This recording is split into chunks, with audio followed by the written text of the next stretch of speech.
Bienvenidos a Apuesta Nacional, lo demás no importa nada, una coproducción entre la Radio Nacional y el CEPES, el Centro de Estudios en Política de Estado y Sociedad. En esta oportunidad nos trasladamos hasta la Facultad de Filosofía y Letras para conversar con Leandro Santoro, secretario general de Los Irrompibles, con el que mantuvimos una charla sobre diferentes temas, entre ellos su posición dentro del radicalismo. Conversamos sobre su posición dentro del gobierno nacional y también cuál es su visión de la oposición argentina. Te invitamos a ver esta entrevista.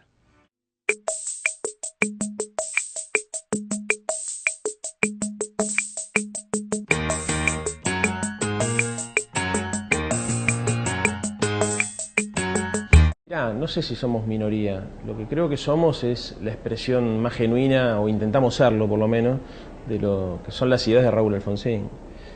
Lo que pasa es que en general uno tiende a caracterizar las organizaciones políticas por sus dirigentes, entonces nuestro discurso es muy distinto al de la burocracia partidaria, pero yo creo que hay un montón de militantes políticos a lo largo y a lo ancho de todo el país que piensan parecido a nosotros, pero que por ahí no tienen la posibilidad de que los vengan a entrevistar ustedes. Yo soy muy amigo, por ejemplo, de Manuel Garrido, de Leandro Despuy. Con otros además tengo una relación personal de admiración política, como es el caso de Leopoldo Moró. Con algunos guardo recuerdos entrañables, porque yo hace 25 años que milito en este partido y a través de lo que fue todo el proceso de acompañarlo al presidente Raúl Alfonsín cuando dejó la presidencia, también hice una cantidad de amigos de su generación, así que muchos de los amigos de él, bueno, su familia, forma parte también de mi agenda de relaciones. Pero cada vez es más difícil discutir de política porque cada vez las posiciones se van polarizando más. Yo creo que lo que estamos viendo es la consecuencia de la derechización de la línea política del partido que viene arrastrando hace por lo menos 2 años. Por lo menos 2 años. Entonces, bueno, nada, cuando se acerca el momento de definir a partir del calendario electoral cuál es la posición electoral o cuál es el armado electoral, la gente se empieza a poner nerviosa porque se dan cuenta que lo que se habían imaginado en su momento no es posible y entonces están buscando políticas de alianza que les acorten el camino.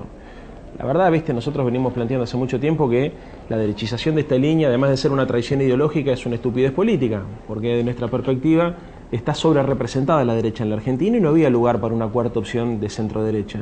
Por eso hoy el radicalismo o sus dirigentes están viendo cómo hacen para acordar con alguna de las alternativas, ¿no? O sea, nosotros en vez de interpelar a los pibes, a los estudiantes, a los laburantes, a los intelectuales, a los artistas, a los profesionales, a la gente que tiene conciencia política, a los que de alguna manera están buscando cómo garantizar que los logros obtenidos en estos años se garanticen y se vaya por más, nosotros estamos intentando interpelar al electorado contrario a eso, al que quiere que se vuelva a privatizar el fútbol para todo, al que le parece que la asignación universal por hijo termina en la canaleta de la droga y del juego, o sea, los sectores más reaccionarios y conservadores de la sociedad, que para colmo, esto es de donde nosotros llamamos la atención, está sobre representado y no va a buscar en la Unión Cívica Radical su expresión electoral, la va a encontrar seguramente o en Mauricio Macri o en Sergio Massa. Soy amigo personal ya a esta altura del Cuervo Larroque, la verdad que lo considero un militante político ejemplar, uno de los pocos tipos que cuando llega al poder no se apunó, que el poder no lo cambió, así que me siento muy cómodo con él. Bueno, y me tocó acompañar la comitiva presidencial en el viaje a Roma y a Nueva York con la presidenta, así que ahí también construí vínculos con varios de los ministros. Entonces cuesta muchas veces encontrar matices de diferencia o encontrar posiciones políticas que vayan más allá, digamos, del esquematismo básico que te propone Clarín. A ver, nosotros en el 99 trabajamos activamente para desalojar al menemismo, digamos, ¿no? Y bueno, ahí creo que cometimos un error estratégico que fue confiar excesivamente, más que en De la Rúa, en el rol del partido. Yo creo que todos los radicales sabíamos que De la Rúa era lo que terminó siendo, pero teníamos mucha fe en que en el partido lo pudiera condicionar. Y la verdad es que una de las características del neoliberalismo es que concentra el poder y el que está al frente del Estado, digamos, conduce todo, inclusive su propio partido. Y me parece que fue muy difícil discutir con él lo que había que hacer. En realidad hay un sector del radicalismo, en ese caso encabezado por Raúl Alfonsín, Leopoldo Moró, inclusive Rodolfo Tarraño también, planteaban la necesidad de salir de la convertibilidad para poder aplicar otro tipo de políticas. Y bueno, era muy difícil discutir contra el del arruismo en ese momento en el marco del partido porque además de la conducción del Estado tenía la conducción de hecho del Comité Nacional. Y a mí me sorprendió y me puso contento, la verdad que sí. Porque además, a ver, mucha gente hace la comparación entre los dos procesos históricos, ¿no? 88-89 y esta etapa, 2013-2014. ¿Por qué? Porque sienten que hay algunos actores que tienen posiciones o que están cumpliendo roles parecidos. Los grupos hegemónicos de comunicación. El círculo rojo. Claro, la sociedad rural, ¿no es cierto? Las grandes corporaciones. Yo creo que eso es cierto, aunque también entiendo que las corporaciones de los 80 tienen un papel distinto hoy. No son las mismas corporaciones, aunque muchos de esos intereses siguen estando presentes. Pero en donde encuentro mucha similitud es en los sectores que apoyan al gobierno. Ahí sí encuentro mucha similitud. Porque los sectores que apoyan al gobierno son los que nosotros intentamos de representar en el primer alfonsinismo, que es lo que te decía al principio. Los pibes, los intelectuales, los laburantes, los artistas, ¿no es cierto? A mí, por ejemplo, no me resulta indiferente que Víctor Heredia acompañe este proyecto. Claro. No me resulta indistinto. O tantos otros, ¿no? Desde que afuera Serrat, no sé, Galeano, adentro León Gieco, el Negro Dolina, el Indio Solari. Yo toda la vida, y esto es una discusión que vengo teniendo con mis correligionarios hace mucho tiempo, yo quise representar esos sectores de la sociedad. A ver, ¿por qué me enamora el alfonsinismo? Porque el alfonsinismo era el movimiento político que, además de proponer una agenda de cambio, no solamente lo proponía desde el punto de vista de la gestión del Estado, sino que también proponía en términos de la acumulación política. El concepto del tercer movimiento histórico era eso, era el corte transversal de la sociedad, dejar de discutir en términos de peronismo y antiperonismo y pasar a discutir a partir de un conjunto de ideas. Entonces, ahí, ¿qué tenía lugar? Los peronistas, los radicales, los socialistas, los intelectuales, los artistas, o sea, todo lo que tuviese capacidad de movilizar a la sociedad. Eso era lo que a mí me conmovió de ese proceso. A ver, no creo que se pueda volver aquel punto, digamos. Sí creo que muy probablemente se intente una restauración conservadora, pero me parece que hay algunos logros que son de la sociedad argentina.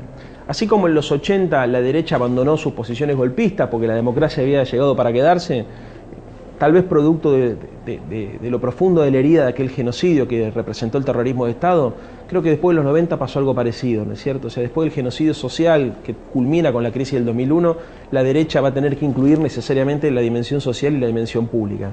Que de hecho, si ustedes si nos tomamos el trabajo de analizar los discursos de sus principales referentes, vamos a ver que reivindican algunos elementos que son tradicionalmente banderas de la izquierda, como más allá de que lo cumplan o no, pero Macri está a favor de lo público, te habla a favor de la participación de la política, te habla a favor del rol del Estado. O sea, es una derecha más inteligente, que aprendió y que entiende que para poder gobernar la Argentina va a tener que ceder alguna cuota de poder importante. Sí, hay un sector de la sociedad que está intentando que este gobierno se vaya escupiendo sangre, que se vaya antes y escupiendo sangre, que es lo que decía Cavallo en relación al gobierno de Alfonsín. Se tienen que ir escupiendo sangre, así tenemos margen social de gobernabilidad para poder aplicar políticas neoliberales. Yo creo que eso es muy probable que intenten hacer en este final de etapa.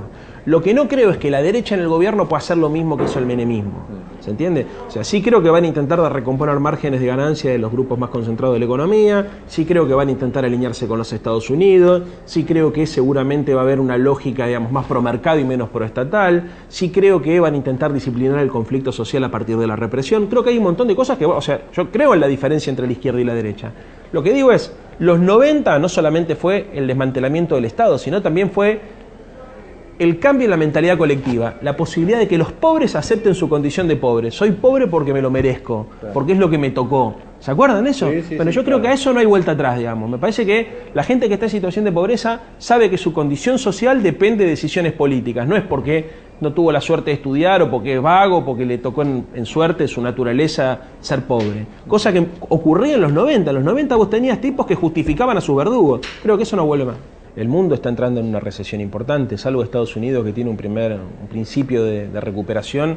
La economía mundial, digamos, se está retrayendo, hay una desaceleración del comercio mundial, tanto en Europa como también hacia dentro de la región. Segundo, creo que es clave también analizar el problema que tenemos frente a la extorsión de los fondos buitres, ¿no es cierto?, que complica la normalización de las relaciones financieras con el mundo. A mí me parece que la Argentina está teniendo una posición digna de defensa de la soberanía nacional. El problema es cuando la agenda de la política la fijan los medios de comunicación. Entonces vos tenés que asumir posiciones, hasta inclusive en estos aspectos, ¿no es cierto?, que hacen a la política internacional, que hacen a las definiciones de las grandes líneas estratégicas del Estado, pensando en la posibilidad de acumular en la rosca doméstica. Entonces ahí, viste, donde la cosa se desperfila, digamos. Se desperfila, digamos, para todos, no solamente... O sea, a ver, me parece que en definitiva pierde valor y pierde prestigio la política, no es que pierde prestigio el gobierno. Inclusive a veces el gobierno la termina ganando a costa de los errores cometidos, con lo cual, vos fíjate la estupidez, ¿no es cierto? Se intentan o se muestran opositores para poder acumular hacia adentro y la sociedad se da cuenta de que eso ocurre y termina repercutiendo inversamente, de manera inversamente proporcional, ¿no es cierto? Yo, a pesar de que muchos lo critiquen, estoy de acuerdo con esto de mirar hacia China y hacia Rusia. Me parece que es una posición inteligente, o sea, son mercados emergentes que pueden generar grandes inversiones. Habrá que ver, la verdad, desconozco la letra chica de esos acuerdos o cómo pero tengo fe en que, digamos, esa relación, digamos, tanto con China como con Rusia, digamos, va a terminar implicando que la Argentina pueda de alguna manera aceitar sus mecanismos financieros.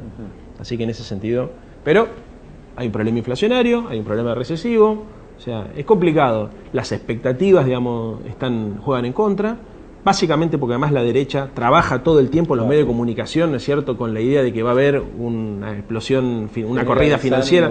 Bueno, a ver, genera todo el tiempo, digamos, todos los medios de comunicación diciendo el dólar va a estar a 20, la economía está parada, la Argentina no tiene capacidad de reinsertarse con el mundo, o sea, bueno, todo eso tiene, digamos, en un contexto donde todos sabemos, ¿no?, la dificultad que tienen los presidentes, todos los gobiernos, digamos, en el último año, ¿no?, porque en realidad, viste, los mercados empiezan a ver quién es el que va a venir y en todos los procesos políticos del mundo, el último año es un año complejo, ¿por qué? Porque la gente que toma decisiones, en su cartera de inversión, está especulando con ver quién es el que va a seguir, así que, bueno, va a ser un año difícil. Igual yo creo que la caracterización de todo este proceso se va a tener que dar de manera integral, no por el último año. Yo soy docente de la UBA, en un programa llamado UBA 22, que es Educación en Cárceles. Con lo cual nosotros todos los cuatrimestres vamos recorriendo las diferentes cárceles del AMBA, digamos, ¿no? La verdad, a mí me está tocando ahora, te pongo un caso concreto, que además se lo comenté a la presidenta en el viaje a Roma. Yo soy docente de la unidad 31 ahora, estoy yendo a la unidad 31, que es la de madres con hijos, que tuvo una particularidad, que fue que el año pasado le derivaron una buena cantidad de detenidos de lesa humanidad. Entonces se modificó la fisonomía de la cárcel por dos motivos. Primero, porque obviamente esta gente requiere cuidados especiales, porque además son muy mayores. Y segundo, porque metieron a gerontes de lesa humanidad en un contexto donde estaban las madres con hijos, o sea, se vio modificada la vida cotidiana de manera radical. Para ponerte solamente un ejemplo, están todo el tiempo en la enfermería los tipos. Entonces, si vos tenés, me pasa el caso, alumnas mías que han tenido a sus hijos enfermos y que tienen que esperar a que ellos se vayan para poder hacerlos atender, por ejemplo. La dinámica del penal cambió completamente, o sea, la mitad de las chicas que estaban ahí fueron trasladadas a la unidad 4, que es una unidad de máxima seguridad, donde el clima es completamente diferente. Para el que no lo sabe le cuento, la unidad 31 es de seguridad media, con lo cual, digamos, las chicas que estaban acostumbradas a tener una relación, digamos, entre ellas, digamos, y con las autoridades mucho más relajada, pasaron a un ámbito mucho más hostil, digamos, ¿no? Y bueno, yo creo que una de las grandes asignaturas pendientes de este gobierno es resolver el problema de violencia institucional dentro de las cárceles. O sea, hoy en las cárceles argentinas se violan los derechos humanos, hermano. O sea, mucho intentó hacer el Negro Hortel, terminó como terminó, es decir, el Servicio Penitenciario Federal le terminó armando una cama con fugas y con un montón de muertos, pero, digamos, a mi criterio la designación de Marambio, el actual director de política penitenciaria, para mí no va en la dirección correcta. Vos fíjate, el índice de reincidencia que nosotros tenemos en el programa es prácticamente cero de los graduados. O sea, la mayoría de la gente que pasa, casi todos los que pasan por el programa y se gradúan, no vuelven a reincidir. O sea, en general la gente estudia Derecho, Contador, para Contador, Psicología, Sociología, Filosofía, pero la verdad casi está toda la oferta ahí. Un tipo que, como diría el indio, ¿no?, que tuvo la desgracia de ir por malos pasos y que le toca perder su libertad.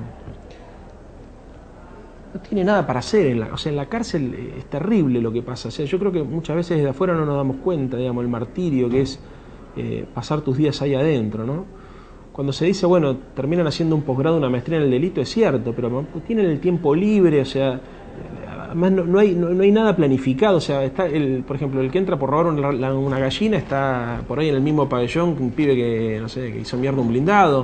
O sea, me parece el servicio penitenciario y todo el sistema penitenciario está mal pensado. Deberíamos hacer algo con eso, porque además después nos quejamos de las consecuencias, que es la inseguridad. Hoy lo único que estamos haciendo es, digamos, cometiste un delito, te encerramos y te dejamos ahí.